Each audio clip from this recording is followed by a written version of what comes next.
40-50 বছর পর্যন্ত যদি দাড়ি না ওঠে, মুছ না ওঠে, আমাকে দেখতে বড় স্মার্ট লাগে।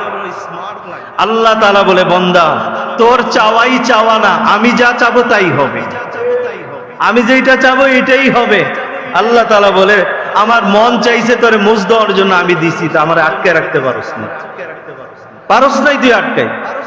আমার মন চাইছে তোরে দাড়ি দিমু, আমি দাড়ি দিছি, তুই আটকাইতে পারোস না, পারোস নাই তুই আটকাইতে। হ্যাঁ, আল্লাহ যদি চায় আপনি চাচতে পারবেন না। আল্লাহি বিল্লাহি তাআলা সারা দুনিয়ার খুর কেচি বেলেট একসাথে করবেন, তাও চাচতে পারবেন। আমি এক আল্লাহওয়ালার জবানে শোনা, সত্য মিথ্যা জানি না, আমাদের কুমিল্লা চাঁদপুরে মাওলানা আব্দুল লতিফ সাহেব নামে এক আলেম ছিল। তো ওইখানে শোনা আর কি, শোনা কথা আমি জানি না, একটা 5 দিন ব্যাপী তাফসির মাহফিল হতো। তো ওই মাহফিলে উনি সভাপতি থাকতেন, আখিরি মুনাজাত উনি করতেন। তো একবার উনি 5 দিন ব্যাপী তাফসির মাহফিল শেষ হইল, আখিরি দিন উনি বলতেছেন, আগামী বছর এই তাফসির মাহফিলে আমি সভাপতিত্ব করতে পারবো। আমার দিল বলে না, আমার মনে হয় এটাই আমার জীবনের শেষ তাফসির মাহফিল, এটাই শেষ। তো হুজুর আখিরি মুনাজাতের আগে বললেন, বাবা আমার সঙ্গে একটা ওয়াদা করতে পারবা,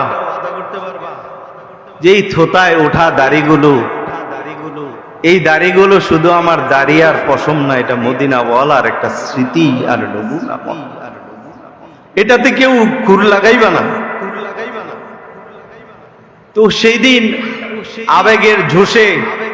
আবেগে আর জোশে কিছু মানুষ নিয়ত করছে, তার মধ্যে একজন ব্যবসায়ী ছিল।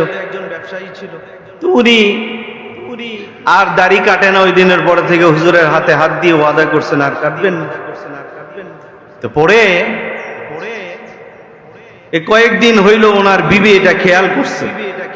কিছুদিন পরে বলে, কি ব্যাপার, তুমি শেভ করছো না কেন? দেখো আমি মাওলানা আব্দুল লতিফ সাহেবের সাথে ওয়াদা করে আসছি, এই দাড়ি আর চাচবো না। উনি বলছেন, দাড়ি চাচা মানি রসুলের কলিজায় চাচা দেওয়া, আমি নিয়ত করে আসছি আর দিব না চাচা। এখন বিবি দেখলো যে উনি দাড়িগুলো আবেগে রাখছে। এখন যত বিবিক দিয়ে উনের বুঝায়, উনি এটা মানবে না। তো রাতের বেলায় কোনো একটা নির্দিষ্ট সময়ে